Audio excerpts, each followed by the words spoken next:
आपने अक्सर लोगों को देखा होगा जिनकी गर्दन छोटी होती है या आगे की तरफ झुकी हुई होती है, तो उनका बॉडी स्ट्रक्चर अच्छा नहीं लगता, अट्रैक्ट नहीं करता। या बहुत सारे ऐसे लोगों को भी देखा होगा जिसकी बॉडी होती है, नेक जो होती है वो लंबी होती है, बॉडी स्ट्रेट होती है, तो उनकी बॉडी जो अट्रैक्ट करती है, खूबसूरत लगती है। कुछ एहतियात है, कुछ चीज़ें हैं, अगर हम एक बच्चे के लिए उसके न्यूबॉर्न टाइम में, जैसे वो बच्चा पैदा होता है उस टाइम में जो 6 मंथ तक या 1 ईयर तक वो चीज़ें अडॉप्ट करें, तो हम अपने बेबी की बॉडी शेप को काफ़ी हद तक डेवलप कर सकते हैं। बेबी जो होता है माँ के पेट से अच्छा खासा ठीक ठाक आता है, लेकिन जब पैदा होता है तो उसमें बॉडी स्ट्रक्चर में हम खराबियाँ पैदा करते हैं। कुछ चीज़ें हैं जो हमें अवॉइड करनी चाहिए और कुछ टिप्स है जो हमें फॉलो करनी चाहिए ताकि हमारे बच्चे की बॉडी स्ट्रक्चर जो है वो आगे जाके स्ट्रेट रहे और गर्दन जो है वो लंबी रहे। तो ये वीडियो उस पे बेस है। अस्सलाम वालेकुम एंड वेलकम बैक टू पख्तलिश।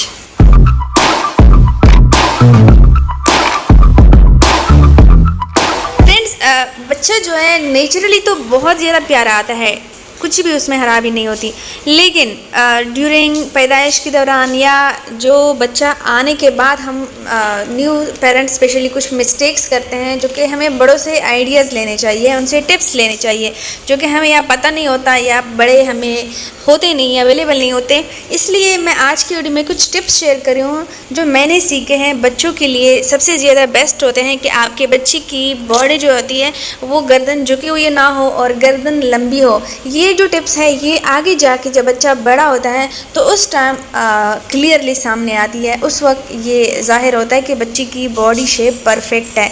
तो चलिए शुरू करते हैं। डायरेक्ट पहले बात करेंगे कि क्या चीज़ें हमें फॉलो करनी चाहिए। 4 थिंग्स है जो हमें बच्चों के बॉडी परफेक्ट शेपिंग के लिए, बच्चे की स्ट्रेट नेक के लिए करनी चाहिए और कुछ चीज़ें हैं जो अवॉइड करनी चाहिए। सो पहले बात करते हैं कि क्या करना चाहिए, क्या स्टेप्स है वो फॉलो करने चाहिए। बच्चा न्यूबॉर्न होता है, मोस्टली हम क्या करते हैं कि उनके सामने टॉयज़ रखते हैं ताकि वो इंगेज रहे, उसको हाथ पाँव हिलाए, हाथ पाँव को मूवमेंट दे और साथ ही साथ वो टॉयज़ देख के स्पेशली हम क्या करते हैं, जैसे मैं भी करती थी कि झूले के ऊपर टॉयज़ लटकाती थी। ये न्यूबॉर्न से हम जैसे बच्चा पैदा होता है झूले में लेटता है तो उनके लिए हम डायरेक्टली ये चीज़ें शुरू करते हैं। तो जब भी बच्चों के लिए टॉयज़ लटकाए, एक सिंपल चीज़ को मद्देनज़र रखें कि टॉयज़ बच्चे के सर पे ऐसे लटकाएं कि बच्चा ब्रॉडर देखे, यानी उनकी गर्दन खुली खुली हो। बच्चा वो टॉय जो है बच्चे की चेस्ट या बेली की तरफ नहीं लटकाए, बल्कि बच्चे की जो फोरहेड वाले फ्रंट में एरिया है उनमें लटकाए ताकि बच्चा आगे की तरफ देखे।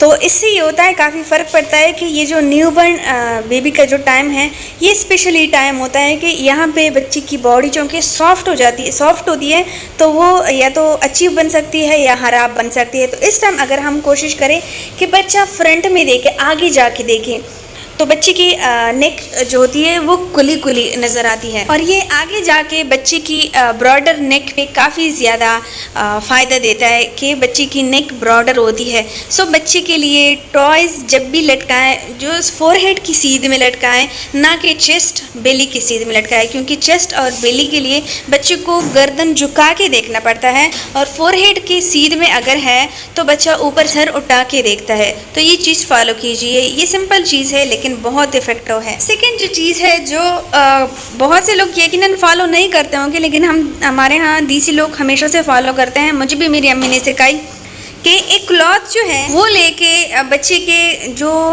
बैक बोन्स हैं, यानी जो 2 हड्डियाँ बाजू की शोल्डर की निकली हुई हैं उनके पीछे हम रखते थे इस तरीके से।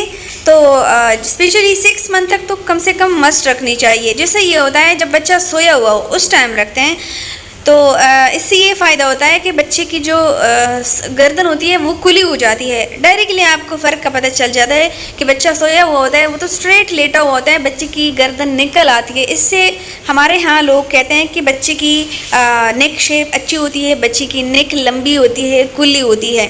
तो ये एक तरीका है, ये मैं भी फॉलो करती थी, ये भी आप फॉलो कर सकते हैं। अब इसके लिए कोई भी चादर ले लीजिए, दुपट्टा लीजिए। मैं क्या करती थी, जो छोटा सा स्ट्रॉलर होता है, छोटा सा दुपट्टा होता है, उसको मैं टेप करती थी, फोल्ड करती थी, फिर बच्चे के शोल्डर्स के पीछे रखती थी।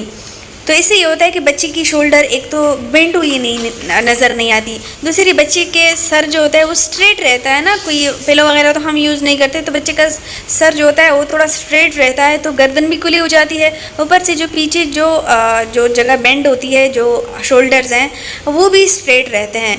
सो ये तरीका बहुत ज़्यादा इफ़ेक्टिव है। और एक चीज़ का ख्याल रहे कि बहुत मोटी चादर फोल्ड करके ना रखा करे, क्योंकि बच्चे का सर अगर ज़्यादा गहराई में जाएगा तो बच्चे को सांस लेने में मसला होगा। सो थोड़ा सा 3-4 टेप करके ही लगाया करे, इतना काफ़ी होता है। थर्ड जो चीज़ है वो ये है कि न्यूबॉर्न बेबी होता है, स्पेशली 3 मंथ के बाद हम कोशिश करते हैं कि बच्चा पेट पे भी थोड़ा सा लेटे। अब पेट पे बच्चा लेटता है, स्टमक पे लेटता है, तो मेन चीज़ क्या होती है कि बच्चे की गैस रिलीज़ होती है, बच्चे के काफ़ी ज़्यादा मसल्स को भी इससे वो एक्सरसाइज मिलती है। इस पर मैं अलग से वीडियो बनाऊंगी। लेकिन एक और अच्छी चीज़ ये भी होती है कि बच्चे की गर्दन पे इफ़ेक्ट पड़ता है।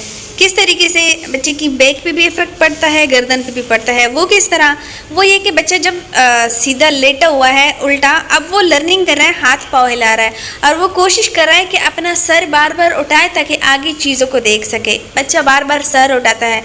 अब ये जो चीज़ें हैं ये बच्चे के मसल्स को, यानी नेक के मसल्स जो हैं या बच्चे के बैक के जो मसल्स हैं उनको एक्सरसाइज देती है, जिससे ये होता है कि बच्ची की नेक ब्रॉडर होती है और बैक जो है वो भी नहीं निकलती, प्रॉपर शेप में होती है।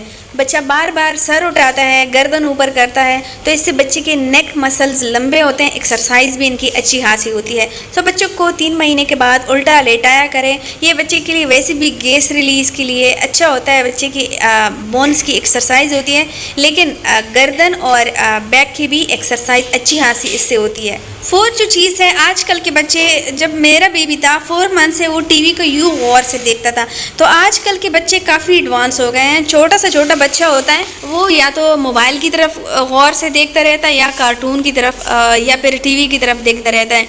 बच्चे को जब भी अक्सर माएँ फिर रख देती है मोबाइल भी उनके सामने ताकि वो देख के और रोए ना, या फिर टीवी उनके लिए लगा देती थी। मेरा बेबी भी टीवी देखता था। सो ये क्या करे कि अगर टीवी देखता है तो बच्चों को इस पोजीशन में रखे। मैं हमेशा यह ख्याल रखती थी बच्चे को अगर मैं स्ट्रेटली टीवी के अपोजिट में बिठा दी थी तो बच्चा यूं गर्दन जमा करके, यानी गर्दन बंद करके टीवी देखता था। तो मैं कोशिश करती थी कि बच्चे के हेड शेपिंग भी इससे होती थी, बच्चे को नीचे लेटा देती थी और जो साइड बच्चे का निकला हुआ था वो साइड मैं टीवी की तरफ कर देती।